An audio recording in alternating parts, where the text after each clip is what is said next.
was asked to talk about financial resilience. So the title of my talk is FQ and Financial Resilience. Ano ba yung financial resilience? It is really our ability to bounce back, to get back on track again after financial shocks. If you're going to use an analogy, para kumbaga sa katawan natin, no? Our body's immune system. Because, we are constantly exposed to a lot of elements, and we can only count on our immune system to fight off whatever attacks we are encountering. So in the same way, for our financial life, we can never have full control of what's going to happen in our economy, in the world. Ito na nga nangyari, buong mundo na nagdudusa dito sa COVID-19, ano? But if we are able to have our financial, or ang tinatawag ko nga na FQ, in check, we will be okay. I mean, makakaramdam ng hirap, but we can bounce back. And since I believe that lessons are best delivered and remembered when told in a story, I'm going to tell you my story. As mentioned by Marge a while ago, I was an investment banker before I decided to be a full-time homemaker in order to give my focused and undivided attention to these 3 little boys. Nakikita nyo, ito yung mga anak namin. Panganay si Martin, nasa kanan. Enrique on the left is our second, and the bunso is Anton. And it was because in my line of job, I was an investment banker. It was impossible for me to be really involved meaningfully in the day-to-day activities of my sons. And so there you go. I became a full-time homemaker, and it could probably be one of the best decisions I made in my life, because before I knew it, eto na po sila. Malalaki ng lahat. So, yung panganay si Martin, Enrique, and Anton.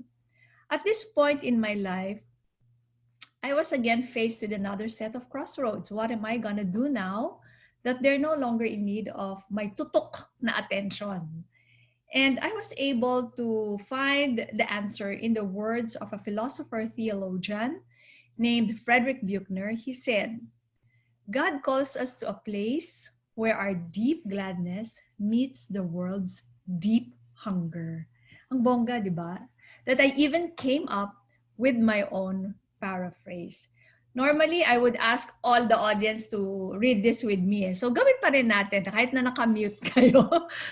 What is God's will? God's will is just the intersection of our greatest passion and the world's greatest need. So at that point in time, I thought to myself, what's my passion? It was definitely raising my sons. And is there any need that intersects with that passion? And I'm sure all of you will agree that there's always a need to raise our children well. And raising our sons well is really very important because they are the future heads of Filipino families. And so after gathering all my midlife guts, I came up with my first book entitled Raising Pinoy Boys. The project even became bigger because I also interviewed the parents of successful Filipino men such as Lance Gokongwei, Tony Meloto, Tony Tan Cactiong, Bo Sanchez, the Tan brothers, and Chris Tew. What happened was that ang naging common favorite chapter is that on money matters. Parang natuwa yung mga readers na, uy, ang liliit pa, nag-i-invest na, ganun. And so, one thing led to another, and this is where I introduced the term FQ, Financial Intelligence Quotient, which later on, after a few years, became a book. As a matter of fact, it is a trilogy, and this is the first installment. It's called FQ, the Nth Intelligence, and this is a very essential 21st century skill that we should all possess. This is that thing that will make us financially resilient. Kaya pag na-attack tayo ng COVID at kung ano-ano na naman dyan mga problema sa ekonomiya, we will be fine if we are okay with our FQ. Now, you may be wondering, nasa na kaya yung mga anak ko? So, eto na po sila. And for the parents out there, you know that this is like the biggest sigh of relief a parent can have pag napagtapos na niya lahat ng mga anak niya. So the oldest now, after being with a multinational company, has his own brand consultancy and audit firm. It's called Brandem. Our second son is the one in finance.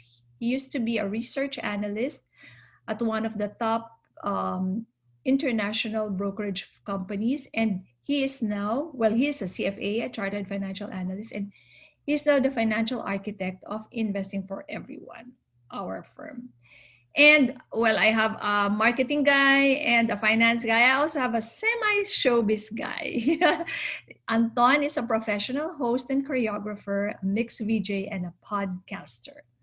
So sa awa ng Diyos, we were able to raise them. My husband and I were able to raise them to have high FQ. And this is sort of their economic self-defense. Kasi ikukwento ko lang sa inyo. Meron kaming pamangkin na who wanted to take up the course na animation. But his parents, who were all in the medical field, ganun yung family nila, they were not familiar. This was like mga a decade ago na rin siguro to, no? So they were so uncertain. Sabi nila, anak, huwag ka dyan. Baka gutom ang aabutin mo. Kasi they didn't know Hindi uso yung animation during their time. And so they said, nursing na lang ang kunin mo. So the dutiful daughter took up nursing, even if her heart belonged to animation. And what happened? Kasi they said, ay, ang lakas taas ang sweldo ng mga nurse, especially in London at that time. So when she finally graduated from nursing, guess what happened? There was an oversupply of nursing graduates that they even had to pay for the training so that a hospital could take her in. Importante yun needed requirement yun para maging full-fledged nurse siya. So why am I telling you this? For the parents out there, we should acknowledge that nobody really knows what profession, what field will be lucrative once our children enter the work field. And what we can only do is to prepare them to be financially resilient, to have a high FQ. At ito yung magiging economic self-defense nila. And we all know naman, di ba, lahat ng mga success stories, they're doing the thing that they are meant to be doing, the thing that they really like. Okay? So pag-uusapan natin ngayon, yung financial resilience na yan, yung FQ na yan, paano tayo magiging financially resilient? Paano tayo magkakaroon ng high FQ? So ano ba yung FQ? FQ is Financial Intelligence Quotient. It is the ability to make sound decisions and actions in managing your personal finances.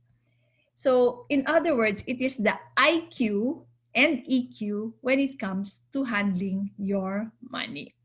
Okay? So ngayon, ang tanong ko sa inyo, nasaan na ba kayo sa FQ ninyo, no? And this is the first interactive thing that we will do today. I'm going to ask you to please take the FQ test. You can just take a screenshot, scan the QR code, or you can also click the link that we will be providing in the chat box.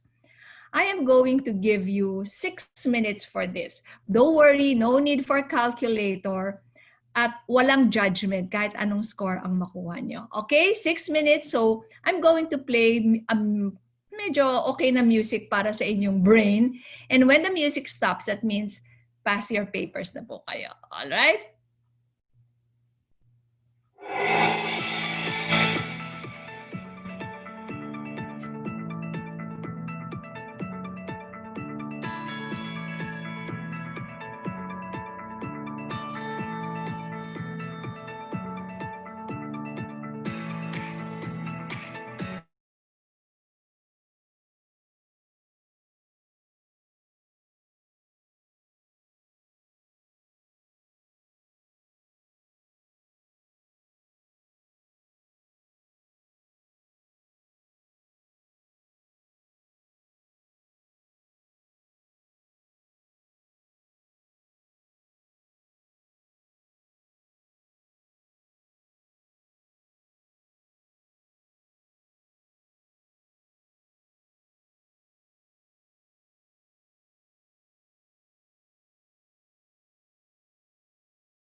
Okay.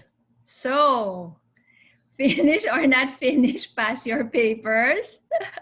So now, tingnan natin, how did we fare in this FQ test? And as I said earlier, no judgment ito. Let's see, let's put out the poll there. If I could just ask you to please write down what you got in the FQ test. So yan, click nyo, did you get excellent, very good, good, satisfactory, fair, poor, or I didn't finish? Sana natapos yung lahat. Okay, sige. I'll give you just a few seconds to click your answer kung anong nakuha nyo. And then we will show. Hindi naman namin papakita yung pangalan nyo, so don't worry about it, okay? So, Carlo, once you're able to get some answers in this Zoom poll, we can share it with our audience. All right. So, okay, that's good. Satisfactory has the highest in percentage. That's 42%. And then, merong 8% na hindi nakatapos. So, hopefully, you can do it again after the talk. And then, wow!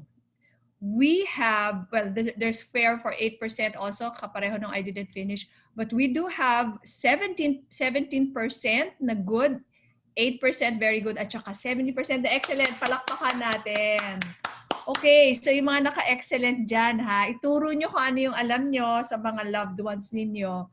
And for those who are so sad, yung mga emoji na sad because you got either poor, fair, or you didn't finish, don't fret because your scores are not cast in stone. As a matter of fact, what I'd like you to do is to now schedule your next FQ test 6 months from now. So that is going to be on June 4, 2021. Nasaan na kaya tayo at that time, Isama nyo na yung link para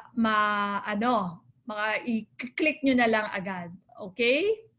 Sige. So, and I encourage you to ask the people in your family, in your household, especially those who affect your own financial behavior, to also take the FQ test. So, we do know that when you have a high FQ, that makes you financially resilient. And for you to be able to tweak your financial behavior and have a higher FQ test on June 4, 2021, let's now discuss the basic laws of money.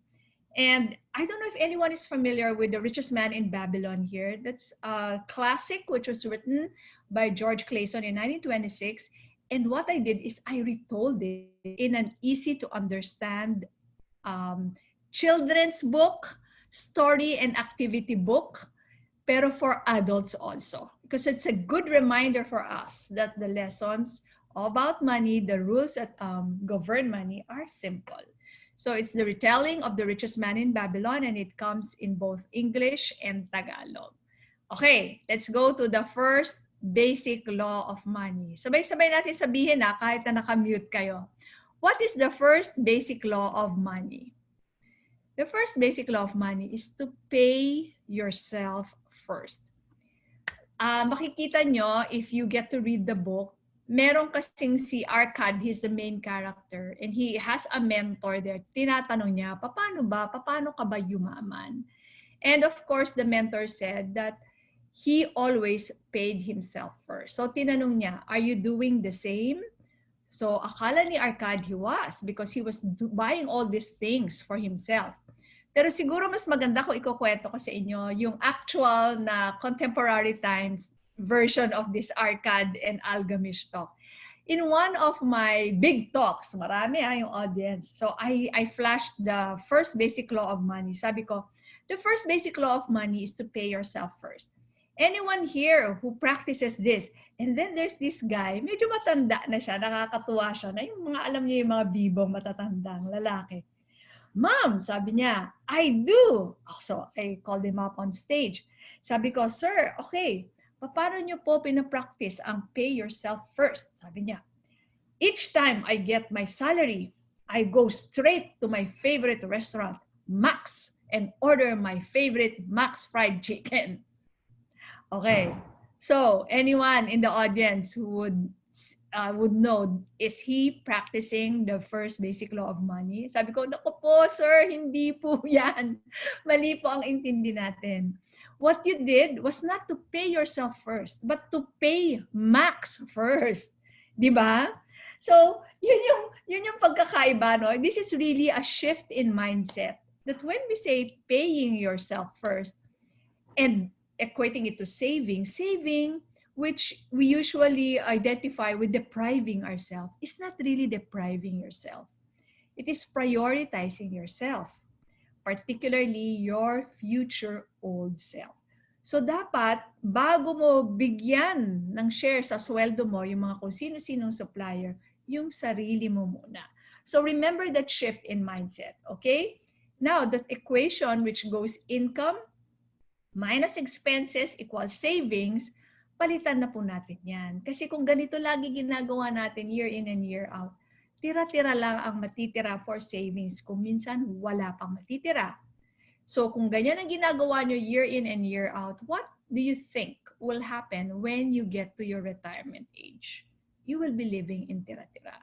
So let's change this equation to income minus savings equals expenses. Okay? So, tandaan nyo yan, ha? That's the golden rule of personal finance. Pasok naman yung ating second law of money. Basahin din ulit natin ng sabay-sabay. The second law of money is to get only into a business that you understand and to seek advice only from competent people. So, itutuloy ko sa inyo yung kwento ni Arcad, the richest man in Babylon. By the way, ito siya, oh. So sabi niya, nung nagkonsulta ulit siya sa mentor niya, tinanong ng mentor, kumusta? Nag-ano ka na ba? Nag-negosyo ka ba ng maayos? Yes sir, sabi niya. As a matter of fact, itong kaibigan kong ito, sabi niya, may negosyo kami. Kumukuha siya ng mga mura na precious stones sa ibang bansa, dinadala niya dito para ibenta namin at magkaka-profit kami pag nabenta na namin. Tapos sabi nung mentor, sino tong kaibigan mo na to? Yung kaibigan niya, bricklayer. Yun ang trabaho niya. He was not a jeweler or anything. So, wala po siyang expertise. Sabi niya, what? Sabi niya, why are you trusting a brickmaker on matters about precious stones? So, true enough, pag uwi nung kaibigan niya, puro, tawag natin sa Tagalog, puro puwet ng baso lang yung mga nakuha niya. At lugi sila. So in the same way, tingnan natin, ano ba yung pinapasukan yung negosyo? Meron ba kayong kaalaman dyan? Sino ba yung pinakikinggan nyo? Nakikinig ba kayo sa brickmaker kung ang gusto nyong negosyo is about precious stones? In the same way, when it comes to handling money, kanino-kanino kayo nakikinig? Alright? Punta naman tayo sa third basic law of money. Sabay-sabay ulit. The third law of money is to make your gold work for you and make an army of golden slaves before you buy luxury. Okay, so kita ulit yung si Arcad at saka yung mentor niya. So sabi niya, oh sir, I'm so happy to tell you that I'm now observing the first basic law of money to pay myself first and also to get only into a business that I can understand and to only seek advice from competent people. Very good, sabi ni mentor. Oh, nasaan na ngayon yung mga na-save mo? Kinita mo at na-save mo. Aba, eto ang sagot niya. Ay, naibili ko na ng syempre yung mga olden times, yung mga Babylonian yung parang yung mga spices na masasarap, mga camel skin for whatever, no? Sabi nung kanyang mentor, nako, sabi niya, walang mangyayari. Sabi niya in today's lingo. Walang mangyayari kung kada save mo, ginagastos mo pa rin. So you have to have an army of golden slaves muna before you buy luxury. So if we bring it to contemporary times, pag meron na ba kayong na-save, gastos na kaagad? Hindi pwede. Kasi this is the law that separates those who just get by from those who are able to accumulate wealth. Siyempre gusto ko dito kayong lahat sa accumulate wealth. This is the law that will allow you to maximize the power of compounding. Sabi nga ni Einstein, di ba? It's the nth wonder of the world, the power or the magic of compounding. So again, tatlong basic laws lang yan. Very simple. Pay yourself first, get only into a business that you understand, and seek advice only from competent people. At ito, to make your gold work for you, to make an army of golden slaves before you buy luxury, or you delay first your gratification. So, sasabihin nyo, Rose, if the laws are so simple, how come isang katutak na tao pa rin ay nagkakaproblema sa pera? Majority of people still have money problems despite the laws of money being simple. Why? Ito po yung sagot. It's because simple is not always easy. And hindi dahil mga bad people tayo, walang disiplina at kung ano-ano, no? Pwede rin yun na rason. But ito po ang pinaka-importanting rason na gusto ko sana you take this home with you after the event. This is how, this is how kasi we are wired, ano? Even if we know something is correct, this is what we're supposed to do, parang kung may nangyayari pa rin, iba pa rin yung ginagawa natin. At meron ulit tayong game ngayon. Maglalabas ako, magpa-flash ako ng isang image, and then you tell me, are you guilty of doing it? Okay, the first one, ito, text and drive. Labas natin ulit yung ating poll Zoom. Zoom poll rather. Are you guilty of texting while driving? To those of you who are not driving, can you just think of somebody whom you think is very intelligent who does that and answer for him? Does he text while he drives? Magpakatotoo tayo, ha? Okay. Anong mga sagot ng ating mga participants? Carlo.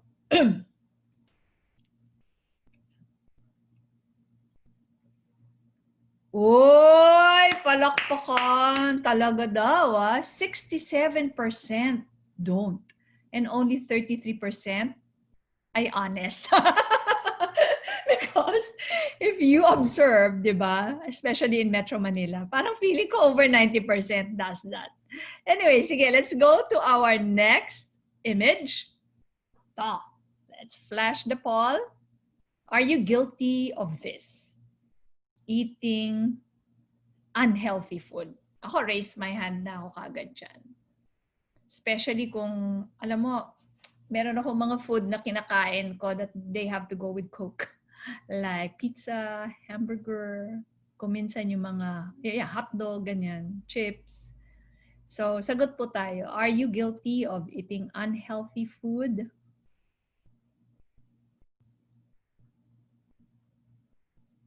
Tada! Ayun. Mas honest kayo dito.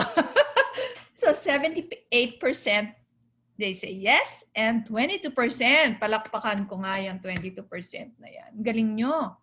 Okay, let's go to our next slide. Eto. Do you ditch exercise in favor of, mag-Netflix binge na lang ako, or ano na lang, ano tawag mo dito, kung ano-ano yung sinuscroll sa social media, or doing those things that will not bring you closer to your goals in life.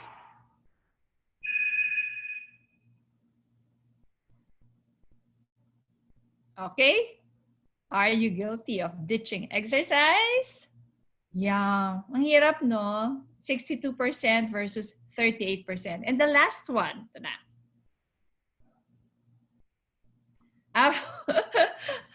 After 11-11 sale comes 12-12. Tuloy-tuloy lang yan. Mamaya, ano na naman? 1-1 1-1 ba? 2-2. Are you guilty of buying more than you need because it's on sale? Alam mo kung minsan, no? Kasi nakita mo yung, ang laki ng matitipid ko kahit na hindi mo masyadong type. Kaya lang, parang feeling mo masyado ng mura.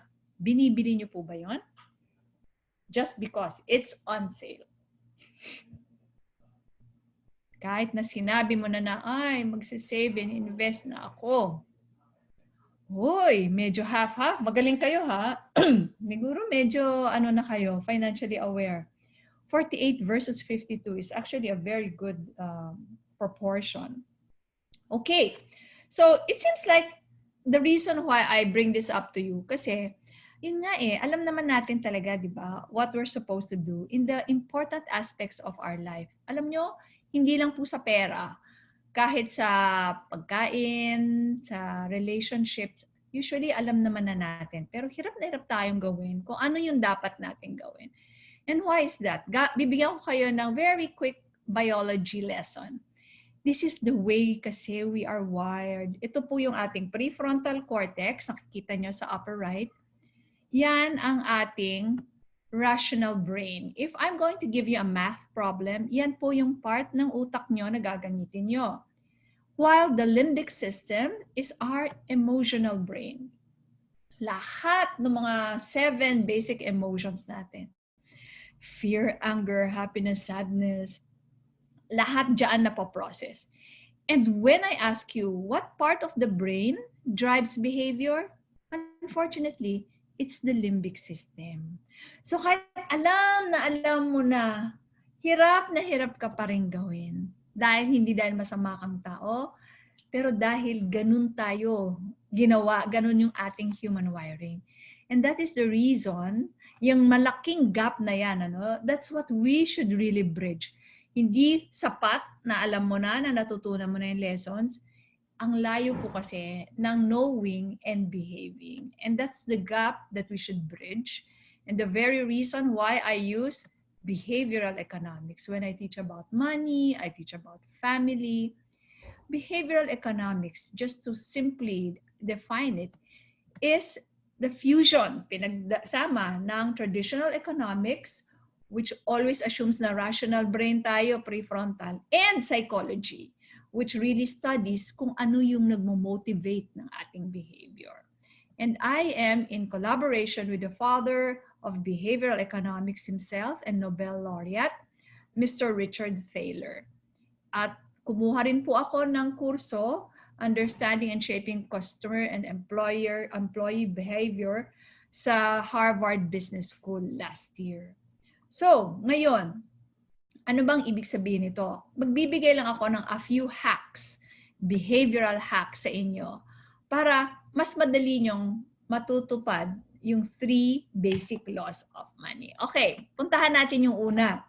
Yung sabi natin na dapat pay yourself first, no?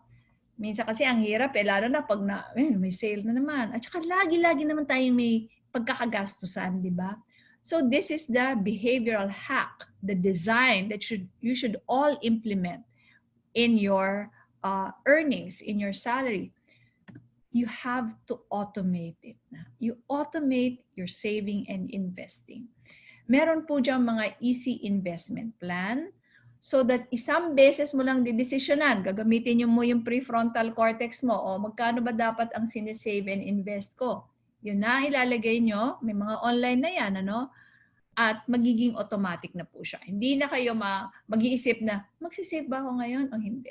You automate your saving and investing. Number 2, the second basic law of money, yung hindi porke yung kapitbahay mo, ang lakas ng kita niya sa food business, papasukin mo na rin. Hindi po dapat ganon. If you recall earlier, I showed you that intersection of your passion and the world need, that is your point of success. And if I may borrow the refinement by the Japanese in their philosophy, they call it the ikigai. That is the intersection, ni-refine pa nila kasi yung akin 2 aspects lang. Pero sa kanila, mas maganda pa, no? That which you are good at, that which you love to do, that which the world needs, and that which you can be paid for. So ngayon, kung maghahanap kayo ng mga pagkakakitaan, hanapin niyo po muna yung inyong ikigai. Okay? Your point of intersection, which is really God's will for you. Now, the second part of the second basic law of money talks about listening only to competent people.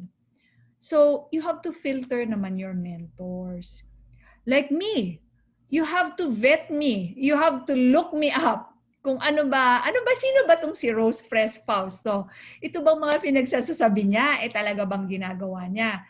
So ganun po dapat tayo pagka meron tayong mga pinakikinggan, yung mga ginagaya sana para mapabuti yung buhay natin, ayusin, tingnan din natin kung paano sila mamuhay, no? And of course, in order for you to avoid scam, wag po kayo kung sino-sino nakikinig. Usually, pag may magsasabi, uy, pare, dito tayo, mag-invest tayo dito. Sure ito, siguradong kita at mataas pa ang kita. Pag meron pong nagsabi sa inyo ng ganon, takbo na kayo as fast as you can because there's no such thing as a sure ball and a high return. Sa investment, the golden rule is the higher the return, the higher the risk. And the lower the return, the lower the risk. I'm sorry, the lower the risk, the lower the return. So, yan, yung mga time deposit, yung mga ganon, no? Ang baba-baba lang ng mga halos wala nga eh. But, sure yan. And later on, we will know kung ano bang pondo dapat ang nilalagay nyo sa mga kung saan-saan financial instruments. Okay? So, the third basic law of money, ano naman ang hack natin dyan? Paano ka naman magde-delay gratification? Di ba kadalasan sasabihin, kwento, mga millennial girls, there's a millennial girl who really loves signature bags. So when she started working, she was eyeing at this bag which was worth 100,000 pesos. So she started saving for it. No? Save siya. Meron na siyang 100,000. Is it okay for her already to buy that? Some would say, yeah. Deserve naman niya. Di ba? Yan yung lagi nakirinig natin. Deserve ko naman to, pinaghirapan ko to. But I say, wag muna. Delay muna. And when should I start naman enjoying luxuries in life? So, bibigyan ko rin kayo ng simple guideline to it. I say that buy luxury only if you can afford to buy 10 pieces of it. Medyo mabagsik, but it's easy to remember because you just add 1 0 at the end. So si millennial girl who is eyeing at that 100,000 bag, she should have at least 1 million na in her bank account before she starts considering that. Okay? So those are your 3 hacks for the 3 basic laws of money. Naku, napakarami pa ho niyan. And actually, I'm very excited to announce that the second installment of the FQ trilogy is coming. And it's called Why Financial Education Alone Does Not Work. It includes a crash course on behavioral economics, yung pinagsasabi ko kanina. And para siyang 2 books in 1 eh, baliktaran. Yung kabila po niya talks about the psychology of money. And I came up with 2 characters, si Mac, in short for Makatwiran, he's the rational guy, and si Emong, the emotional Emong. And meron silang mga kwento-kwento doon how they would handle their money. And the idea is for you to now see, oy, how rational Mac am I? How emotional Emong am I here? So hopefully you also watch out for that book. Now, para tayo magkaroon ng financial resilience, we have to have certain funds in our portfolio. We have different needs with different time horizons. Kanina, meron akong sinabi, di ba, mga short-term investments.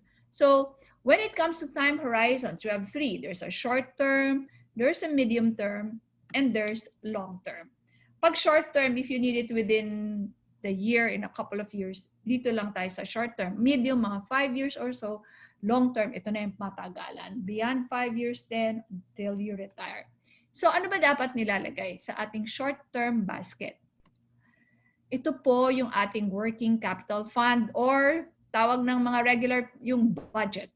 Kung ano lang yung gagastusin mo dapat for the month. Sana naglilista kayo kasi that listing did a lot to me. That's why I was able to really implement good budget, good spending plans. And then, ang pinaglalagyan ko po nito, nasa cash, savings account, current account. Okay? So, meron din dapat tayong emergency fund which is 3 to 6 months of expenses kung kayo ay empleyado or more, mga 1 year kung businessman kayo. Ngayon, saan natin to ilalagay? Huwag po nating iiwanan yan sa ATM account kasi nakaka-tempt kunin kahit hindi totoong emergency. Like a sale is not an emergency, ano? So ilagay po natin sa time deposit at money market. May konting barrier, may konti pang step bago mo makuha para mapag-isip-isip mo, totoo bang emergency ito? Diba? And of course, you also have the higher yielding savings account. So doon niyo po ilalagay, wag lang sa ATM, wag lang sa ilalim ng mattress. Now, and also this is very important. You should have your protection fund, especially for those who are the bread makers of their families. Ngayon, ano ba ang mura? Mura po, ang bilhin nyo na lang ay yung term life insurance. Magko-compute kayo together with your agent. Ano ba? Halimbawa, i-imagine nyo, morbid as it is, you have to imagine, what if I die or I lose my ability to make, to create income, to earn for my family. Iko-compute nyo po yon up to such time at to the extent na magiging financially independent na rin yung mga nakasalalay pa sa inyo ngayon. Okay? So that is your protection fund. Now let's go to the medium-term basket. Ano naman itong mga to? So ano ba yung mga goals in 5 years? To buy a car, go on a vacation, ikakasal ka na ba, pag-aaral ng mga anak nyo. So ilalagay po naman natin to sa combination ng fixed at saka equity or stocks. Yung mga bonds, meron po tayong mga bond fund, at yung equity, ang ibig lang po sabihin nito, minsan yung iba na-intimidate, ay ayoko ng stocks, pang mayaman lang yan. What it really just means is that you are now kasosyo ng mga Taipans ng ating bansa, nila C family ng SM, ng mga Ayala, di ba? Binibilan nyo naman sila eh. You might as well also earn from their earnings. And when it comes to our long-term basket, ito na po yung ating mga long-term dreams, yung mga retirement, college education ng mga maliliit nyo pang anak, building a house siguro. And when it comes to long-term investing, the stocks or the equity market really gives the highest return in the long term. Huwag nyo pong ilalagay dito yung mga kailangan nyo na next year, no? But you should all be investing for the long term kasi lahat tayo may pangangailangan. And the sooner you start building for, let's say, your retirement, the better. Kasi po, in investing, mas importante ang inyong time in the market, kung gaano kayo katagal na nandyan, kaysa yung timing the market. Yung pa-timing pa kayo dyan, wag na. Para lang yun dun sa mga may oras at may capability to do technical analysis at kung ano-ano pa dyan, no? For the regular people, and if that is not your job, no, so that you can focus on your job, you just do what we call the peso cost averaging. Every month, yung kanina sinabi kong automate, ilalagay na lang niya doon automatically na. Let's for example, 20% of your income goes directly to your investment account and invested in equity index fund. Yun po ang pinakamainam in the long run for you. Okay, so tandaan po natin, hindi ko mo takot ka, sasabihin, ay kasi my risk appetite is low kaya hindi na ako mag-i-invest sa equity. Hindi po. Iba-iba ang time frame ng ating pangangailangan. Kailangan meron tayong ini-invest on short term, medium term, at saka long term. Okay? So, just a quick note on debt.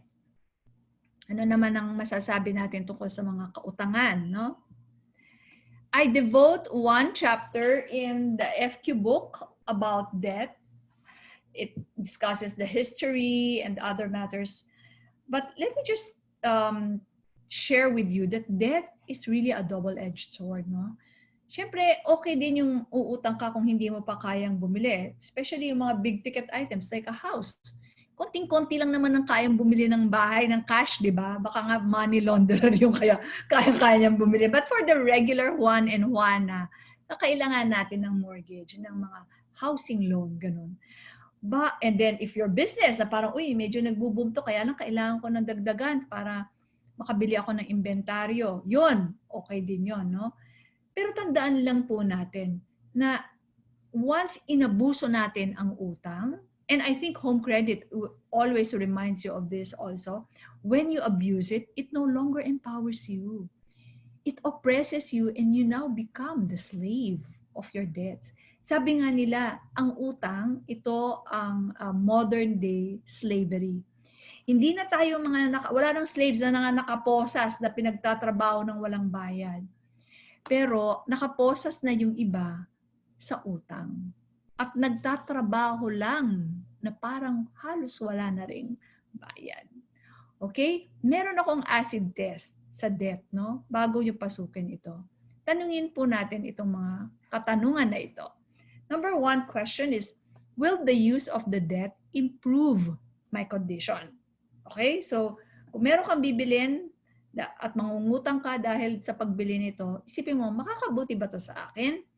So, kung check, next question naman. Are the terms and conditions of the debt fair? Talaga bang kaya ko ba itong bayaran? Baka naman yung amortization ng debt mo, iuubusin na lahat. Wala ka nang matitirang pang budget sa bahay, pambili ng mga basic needs mo. So, pagka na-check mo rin ito, dapat kasi pag na-check mo ito, you are still in a better position. Di ba? Yung number 1.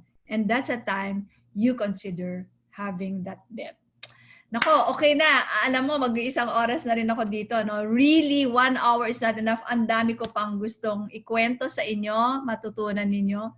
But we can continue the conversation. Inaanyayahan ko po kayo na dalawin kami sa fqmom.com. Marami po kayong makukuha doon.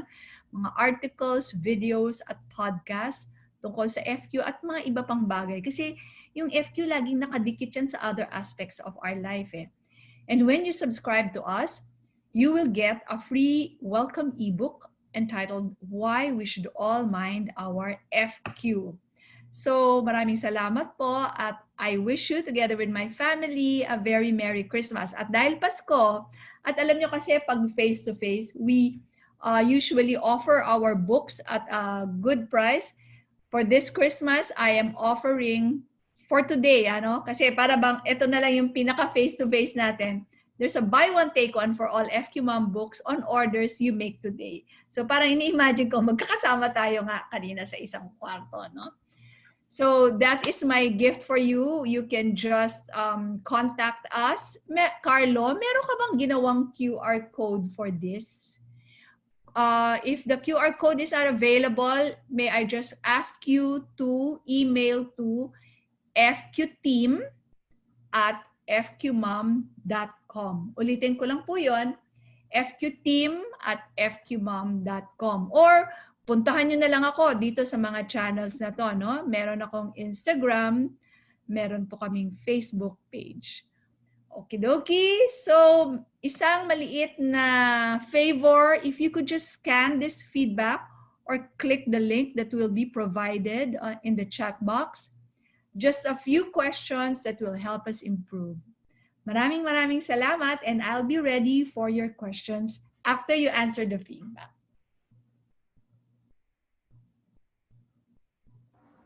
Ayan, thank you very much, Ms. Rose. Ayan, and for that very insightful na presentation. And I'm sure some of our attendees here are kind of like maybe curious dun, or meron silang mga tanong about dun sa naging presentation ninyo earlier. So if ever you guys have questions or clarifications with Ms. Rose's presentation, just type in here in our chat box or you feel free to unmute yourselves.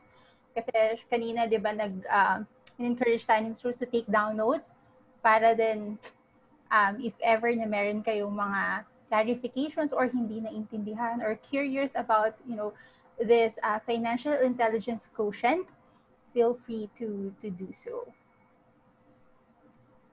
And don't forget to send us your feedback regarding this webinar through the Google Docs na nandito sa ating chat box. Ayan, so if ever you guys have questions, feel free to unmute or through our chat box.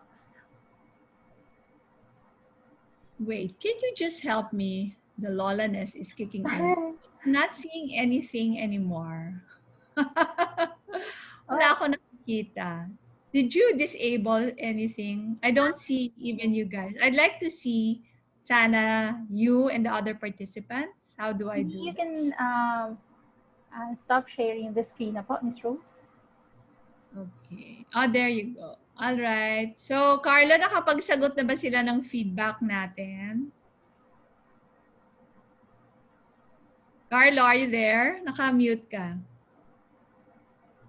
Hey, ma'am, I'm still waiting for others to answer the question. Okay. Yeah. And you can find the link also Yes. here in the chat box, no? And come up with your questions. Yung mga nasa-shy, pwede rin isulat doon. Yes. So, Pero mas maganda, interactive tayo. Let's do it. feel free to, kahit mag-on din kayo ng video. Para Ako I prefer that. If you turn on your video, para hello, para magkita tayo sa kung saan dyan eh. O ayan, si Ryan. Hi Ryan! Hi, Sir Ryan. Naka-copper mask. Kasi kahit sa bahay, protected pa din. Baka wala siya sa bahay. Office. Miss Rose, sorry, meron lang din sa hand directly na nag-message for a question. It's regarding on the long-term basket related na din sa raw kanina because he keeps hearing that it's crucial to diversify. So I think it's about investment. Yes. Why is that so daw po? Na kumbaga crucial yung diversification. Diversification is a very, very important aspect of successful investing. Ano bang ibig sabihin yan? Ang ibig sabihin po yan in layman's term is not to put all your eggs in one basket. So for example, ang mga investments mo ay, kunyari, nasa real estate, nasa stocks, nasa bonds. Kung nagkaroon ng problema sa isang market, itong tatlo nito, bawa, lumaglag yung stock market, meron ka pang dalawa na okay. 'Di ba? On the other hand, kunyari, lumaglag ang real estate for whatever reason, baka kung anong nangyari dun sa kung saan lugar ka naka-invest, saka naging NPA infested or whatever, meron ka pang dalawang pillars or kung ilan man yan. So, that is the beauty of diversification. You are able to spread the risk. Kasi di ba, iba-iba talaga eh. Tawag nga nila, weather lang. Ano? Panahon, kung minsan okay itong as investment instrument na to, kung minsan ito naman, kung minsan ito naman. So when you are diversified, you are better off. Hindi ka yung parang pag nalaglag na yung isa, patay na lahat. That's the importance of diversification. And you also mentioned, Ms. Rose, about the risk tolerance. Mm-hmm. So parang, paano po ba malalaman ng isang tao yung risk appetite or risk tolerance niya when it comes to, investing or saving up for something? Okay, so medyo controversial yung topic na risk tolerance na yan, ano? Because most financial institutions, as required by the Bangko Sentral ng Pilipinas, they will now categorize you. Ikaw ba, you have a low risk tolerance, high risk tolerance, medium risk tolerance. But what I'd really want for you to consider is yung tatlo nating time horizons, yung tatlong baskets natin. Kasi sino ba naman ang gusto ng risk? Wala naman eh, di ba? But we have to realize that if lahat ilalagay natin sa risk-free, ay wala tayong kikitain. Kung lahat ilalagay mo sa savings account, eh wala. Wala talaga. Magiging lugi ka because inflation is definitely higher than the savings account interest rate, which is almost nil, almost nothing. So, when it comes to risk tolerance, the first thing that you should do is to identify kung para saan ba yung saving at investing mo na yan. So ito, kung para ito dun sa natin, kung bawa college fund ng anak mo na mag-college na next year, dito na siya sa low risk. Dito na siya sa mga fixed income time deposit mo na ilagay yan. Pero kung para naman sa retirement mo, at bagets ka pa, ilang dekada pa bago ka mag-retire, wag mo na mailagay sa savings account, ilagay mo sa equity market. Ilagay mo lang siya sa para simple lang, ano? Equity index fund. Makikita niyo yan, marami. You can talk to investment, ang tawag mo dito, fund houses, or you can go to COL kasi ando na available online na yung mga iba-ibang mga funds such as Sun Life, PhilEquity, etc. Tapos, kaya bumagsak ang market o umakyat, chill ka lang kasi gagamitin mo siya in 2 decades or so pa. Ang nangyayari kasi sa atin, we get so agitated by the daily or the every second movement of the stock market. Kaya ang konti lang nang nag-i-invest sa stock market. Can you imagine? It's just 1%. That is wrong. That is wrong. It is so wrong not to be invested in the asset class that gives you the highest return in the long term. Eh, lahat naman tayo may long-term needs, di ba? So there you go. That's my answer for the risk appetite. Or minsan kasi, Ms. Rose, di ba, yung iba sa atin, kaya na siguro 1% lang talaga yung nag-invest, andyan yung nai-intimidate sila, or they think that it's really for those na may pera, or hindi nila alam kung paano gagawin yun, gano'n. So yeah, I think the answer for that would be, we just have to educate ourselves and really understand, going back dun sa tip ninyo kanina, that we should understand where we're getting ourselves into, and then we're all set. Your time horizon, very important yan. In understanding your risk appetite, lagi dapat coupled with that. What is the time horizon of this particular need that I'm investing for?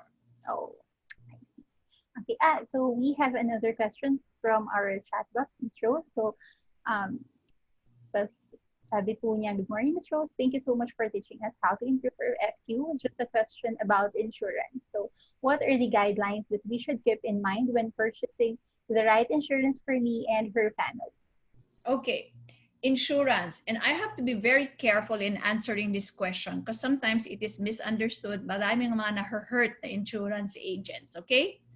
Insurance is protection fund. That is how I consider it. Lahat ng mga breadwinner, kung meron kang dependent, sobrang kailangan mo ng insurance. I'm talking about life insurance here.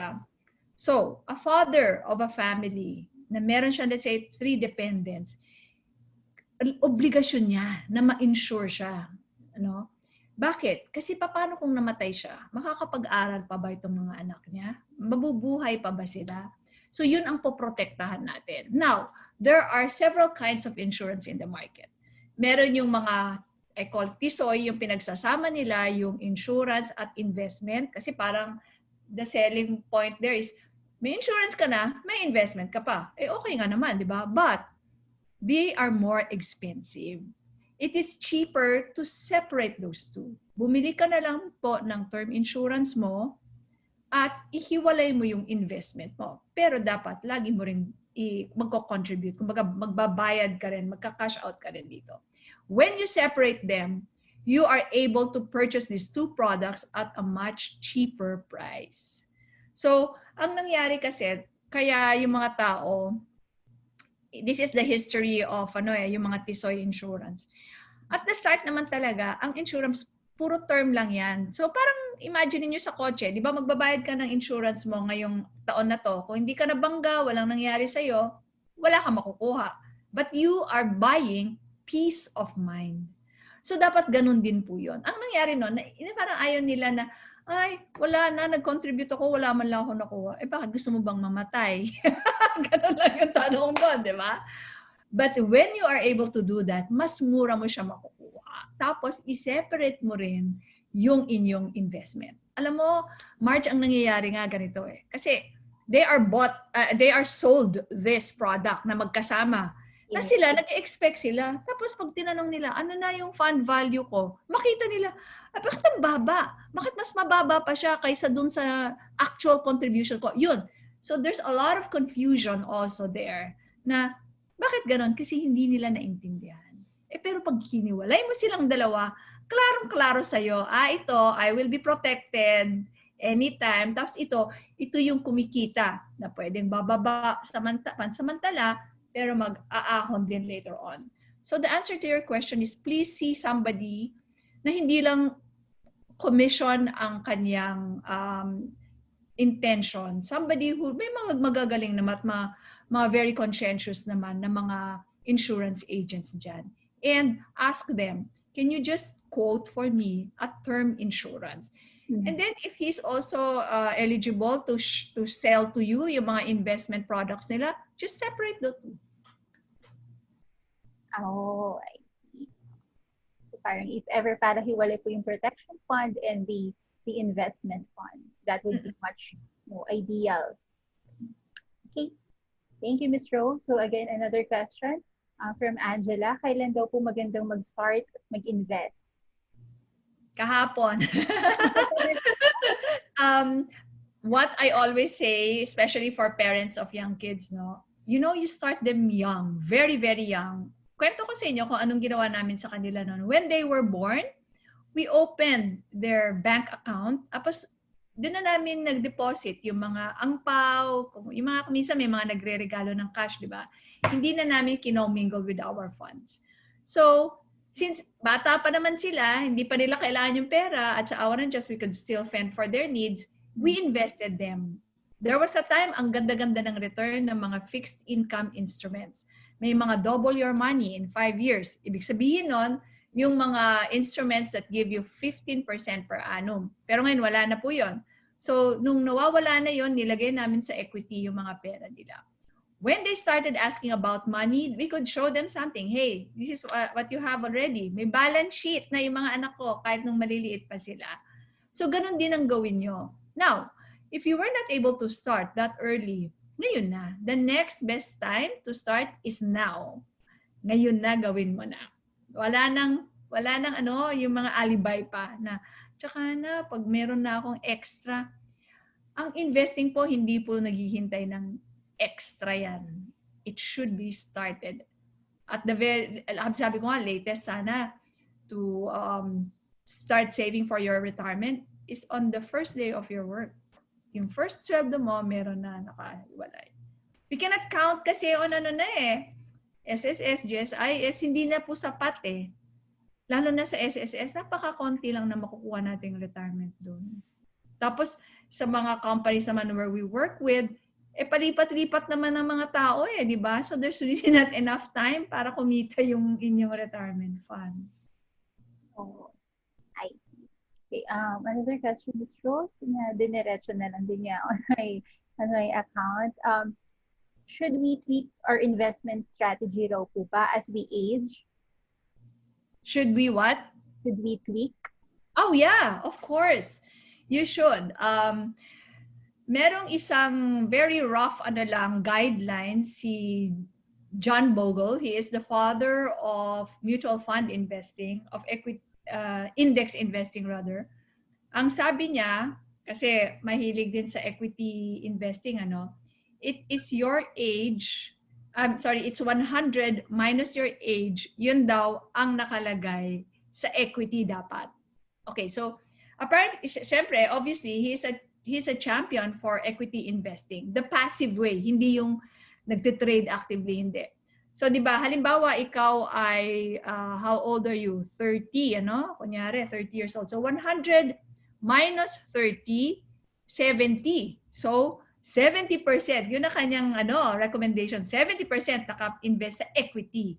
Yung equity na hindi yung in-out ka. Ganon. But, these are just mga talagang lang yan, rough estimates. It really depends on you also.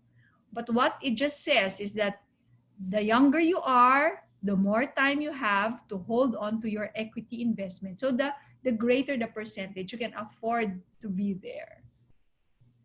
Ay, meron akong ikukwentong cute dyan, yung bunso ko, nung bata pa. So sila, they were exposed to equity investing at a very, very early age.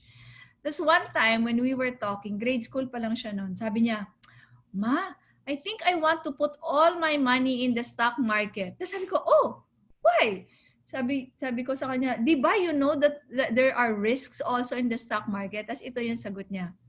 But sabi niya, when the stock market goes down, my lifestyle will not change. It is when, sorry na ganun, it is when your stocks go down that my lifestyle will change.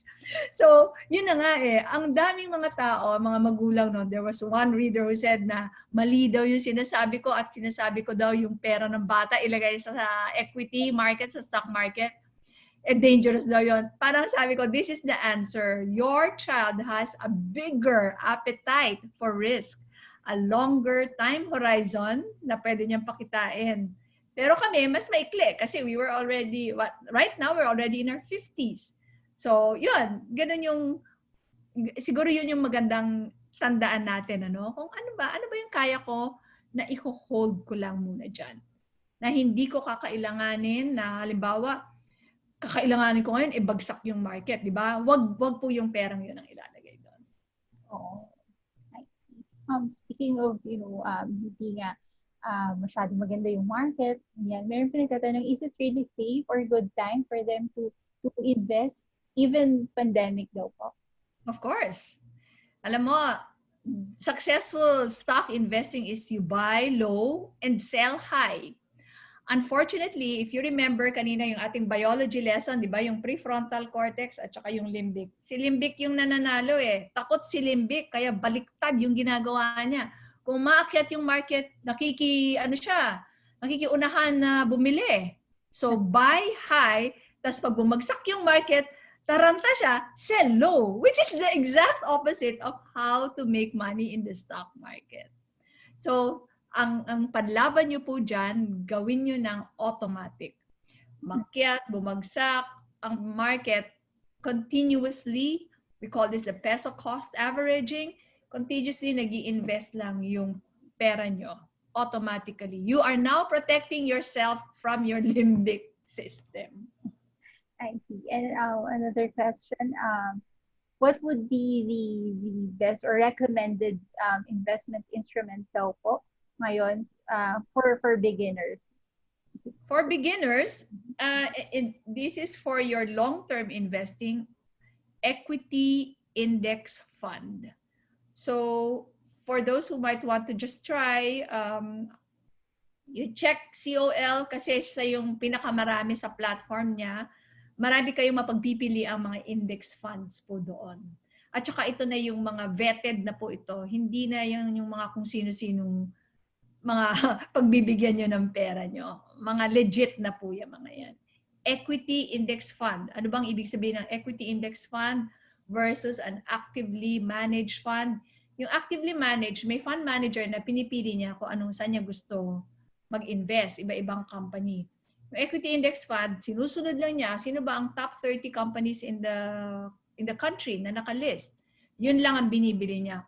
Automatic na yan. Ang kagandahan niyan, pag mga fund, kahit 1,000 pesos lang ang kaya niyong invest, in fact, meron yata 500 lang eh. Diversified na agad. Kesa yung pipili ka pa, kung minsan ng isang stock, for example, one share of Globe is more than 2,000 pesos yata. So, mahihirapan ka. But if you buy the equity index fund, naka-diversify na.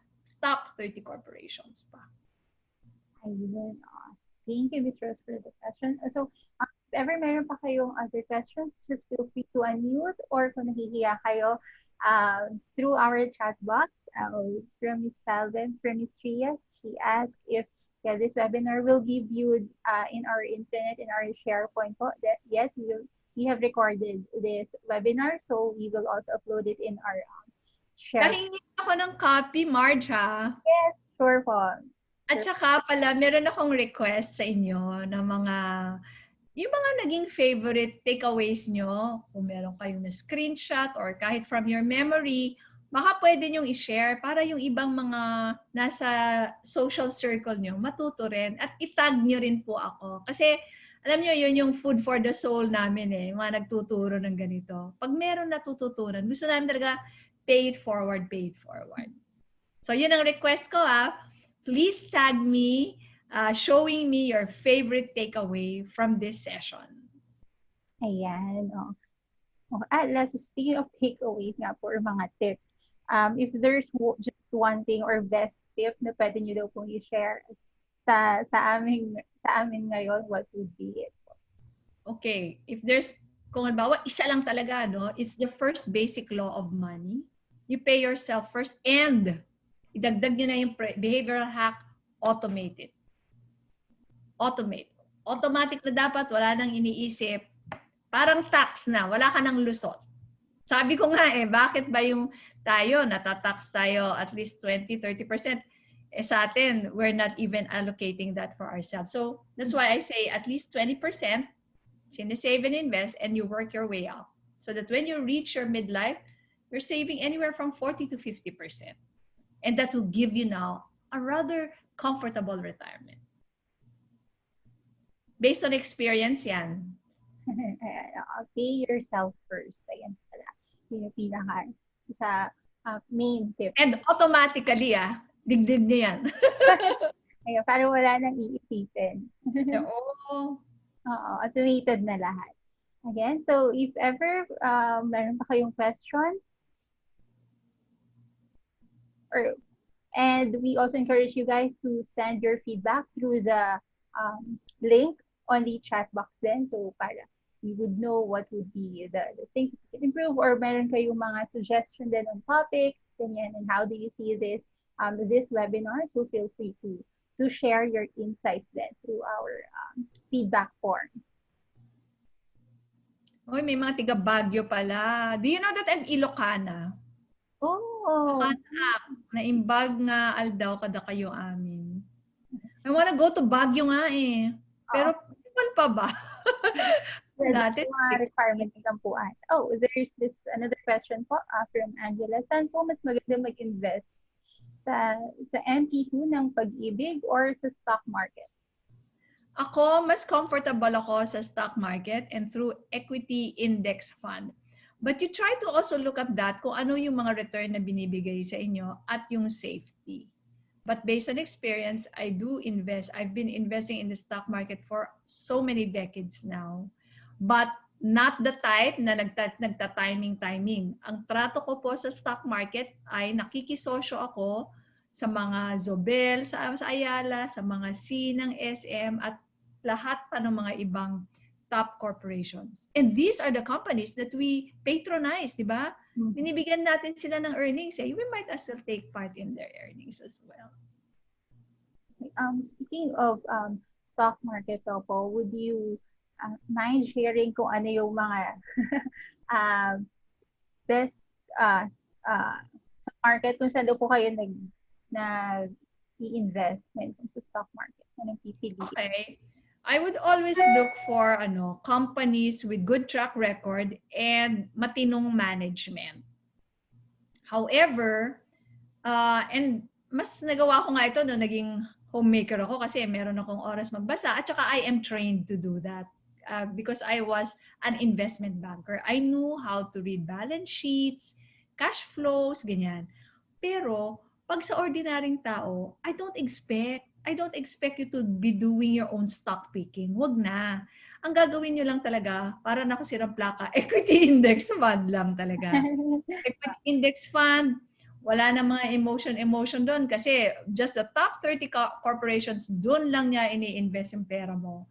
At nag-automatic din yan. Pag halimbawa, there was a time PLDT was like a huge part of the index. Kasi nga, malaki siya, the price was good, the earnings, etc. Pero nung nagkaroon ng konting aberya, automatically bumababa na yung kanyang percentage.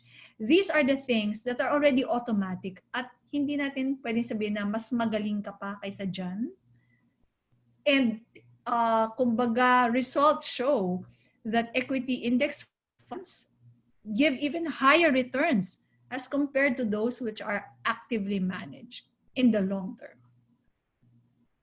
So doon na lang po kayo sa equity index funds. Ayan. Marami na kayong pagpipilian yan. Ayan. So parang hindi na rin po masyadong confusing for our, Oo, at mas maliit yung sinecharge nila na fee kasi wala ng active management. So yung nakakaltas na fee sa inyo, malalagay na sa return ninyo. Mas malaki na yung kikitain ninyo. So are there any more questions? You can just unmute, or again, we're open for anything na questions niyo. Sa tingin niyo, kung nahihiya ba kasi masyado basic ba yung question, don't be afraid to ask po. O tanungin mo na lang, ano ang favorite takeaway mo? Ayan, oo nga. For our colleagues, baka pwede kayong mag-chat kung ano yung our favorite takeaway from this webinar.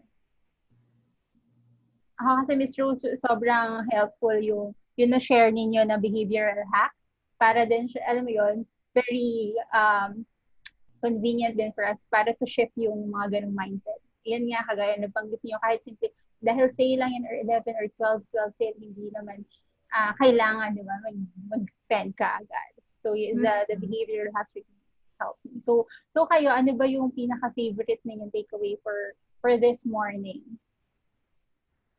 Feel free to share it with us.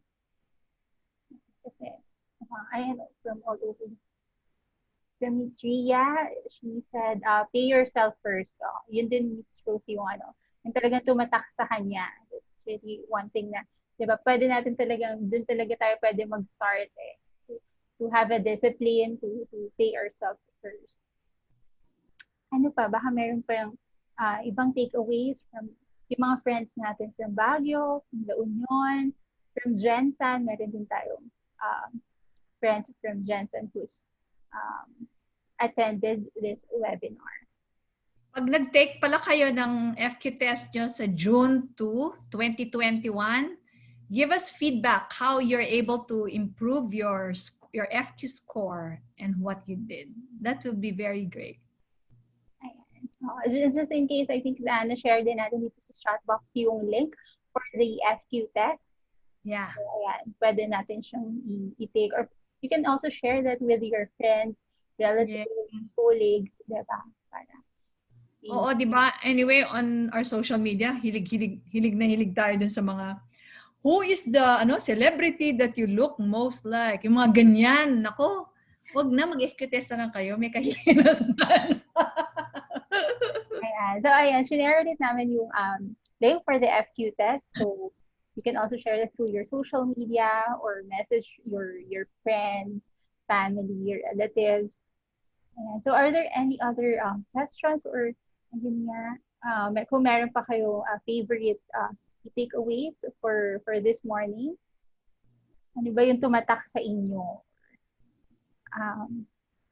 Sige nyo ma-apply nyo na today until, ngayong Christmas. Pay yourself first pa rin, yung mga bonus nyo, saan na napunta lahat yon. For Miss Evelyn, she shared that learning for the day was, buy luxury items only if you can afford to buy 10 pieces of it. Yon. Yan, kung masyado mahal or it's a luxury item at kung hindi natin kaya ng just add 1 0. ng 10 ganon, baka kailangan natin pag-isipan muna yung purchase na yon. Delay gratification. Ayun. So, I think tutorial na tayo. Yes, so if we can ask some of our friends here na baka pwede tayong share ng video. So, para pwede tayong kung okay lang sa inyo. Perfect, Rufi. Ayan, meron na. Hi, Evelyn. Ria. Marie. Ayan. Rocky. And yung mga friends natin sa Baguio, from La Union, from Jen. Ilan sa Baguio? Good. Ito na yung mga taga Baguio friends natin. Si Lea. Hi, Miss Lea. Ayan. Okay. Ako na lang mag-take. And Sir Carlo, feel free to take a screenshot din po. Yeah. Smile.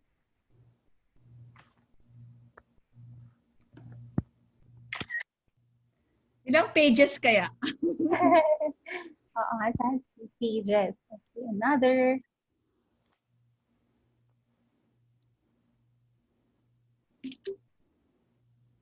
Ayan. Okay.